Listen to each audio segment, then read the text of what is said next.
Assalamualaikum warahmatullahi wabarakatuh. Perkenalkan, saya Adi Kusuma dengan NPM 23082 60074, blok hematologi dan imunologi. Baik, penyakit yang saya angkat ini yaitu berjudul anemia defisiensi besi. Baik, kita masuk ke mind map. Yang pertama ada defisiensinya.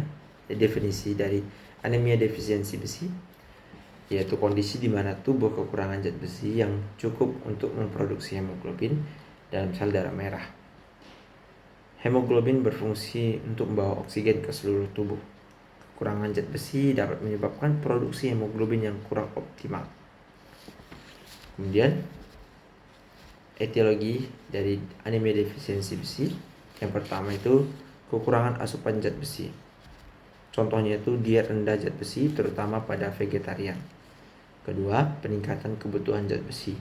Contohnya pada masa kehamilan, masa pertumbuhan, dan masa menyusui. Ketiga, kehilangan darah. Contohnya menstruasi berat, perdarahan saluran pencernaan, seperti tukak lambung atau kanker kolorektal. Keempat, gangguan dari penyerapan zat besi. Contohnya penyakit celiac, operasi bypass lambung, atau penyakit Crohn. Kita masuk patofisiologi dari anemia defisiensi besi. Penurunan dari produksi hemoglobin. Yang pertama itu zat besi dan hemoglobin. Zat besi digunakan dalam sintesis hemoglobin yang mengikat oksigen di dalam sel darah merah. Kemudian penyebab mikrositik dan hipokromik. Kekurangan zat besi menyebabkan produksi sel darah merah yang lebih kecil atau mikrositik dan kurang berwarna atau hipokromik, serta penurunan kapasitas pengangkutan oksigen. Kemudian penyimpanan zat besi atau ferritin adalah indikator utama status besi tubuh. Penurunan kadar ferritin menandakan defisiensi dari besi tersebut. Baik, kemudian kita balik ke sini ke manifestasi klinisnya. Manifestasi klinisnya ini ada kelelahan, pusing, lemas, kemudian ada sesak nafas saat beraktivitas ringan, takikardi, pika, glositis, kukus endok, dan atrofi papil lidah. Nah, yang kita akan bahas kita berurutan. Kita mulai dengan gejala umumnya. Gejala umumnya ada kelelahan, pusing, dan lelah. Kemudian ada gejala spesifik seperti sesak nafas saat beraktivitas ringan, kemudian pucat pada kulit dan selaput lendir. Yang ketiga, peningkatan detak jantung atau takikardi.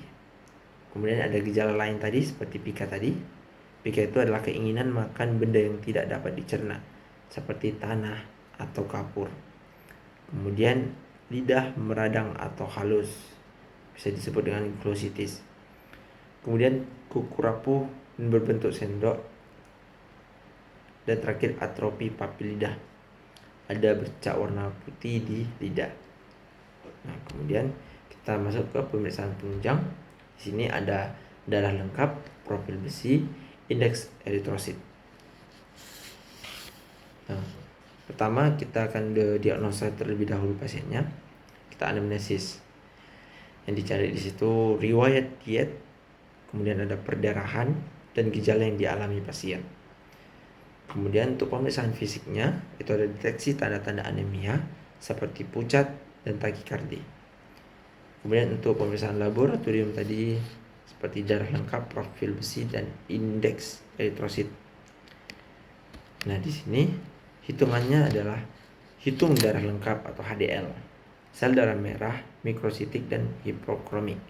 Kedua, ferritin serum. Menurunnya kadar ferritin menunjukkan adanya defisiensi besi. Ketiga, transferin saturation. Itu menurunnya saturasi transferin. Keempat, kadar hemoglobin. Penurunan kadar hemoglobin pada anemia.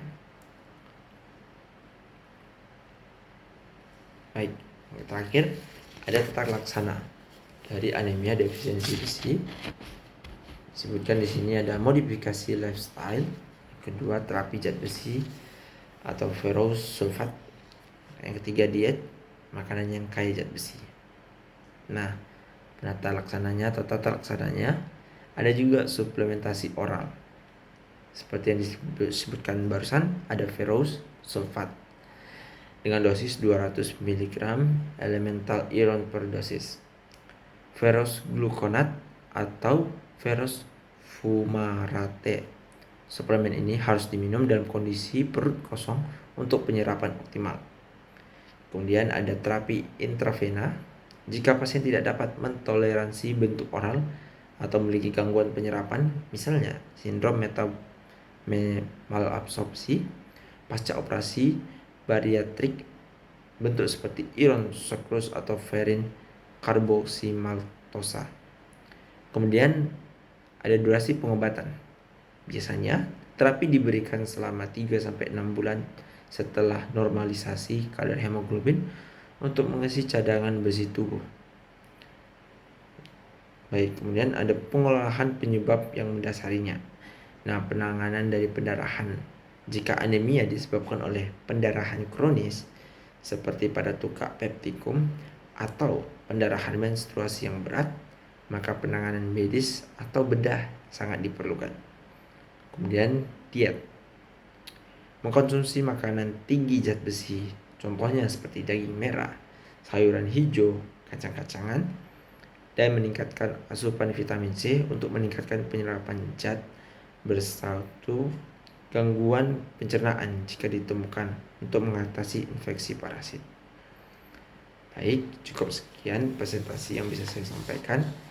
Berikut adalah referensi yang saya cantumkan. Apabila ada salah kata, saya mohon maaf. Wabillahi taufiq walhidayah. Wassalamualaikum warahmatullahi wabarakatuh.